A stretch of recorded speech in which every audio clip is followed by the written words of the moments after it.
Hi guys, இன்றைக்கி quick and டேஸ்ட்டாக ஒரு 1 part மஷ்ரூம் பிரியாணி எப்படி செய்யலான்னு பார்ப்போம். அதுக்கு ஃபஸ்ட்டு வெங்காயம், தக்காளி, இஞ்சி பூண்டு பேஸ்ட்டு, காளான் எல்லாம் வெட்டி வச்சுக்கோங்க.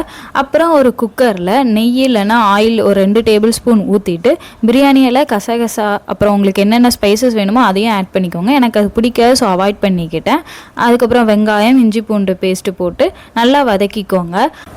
அப்புறம் தக்காளி, உப்பு, மஞ்சள் தூள், பிரியாணி மசாலா, மிளகாத்தூள் உங்களுக்கு எந்த அளவுக்கு உரப்பு வேணுமோ அந்த அளவுக்கு சேர்த்துக்கோங்க. அப்புறம் 1 ஸ்பூன் அளவுக்கு தயிர் போட்டு நல்லா மிக்ஸ் பண்ணி பேஸ்ட் மாதிரி வந்த அப்புறம் காளானையும் சேர்த்து நல்லா கிண்டி விட்டுக்கோங்க.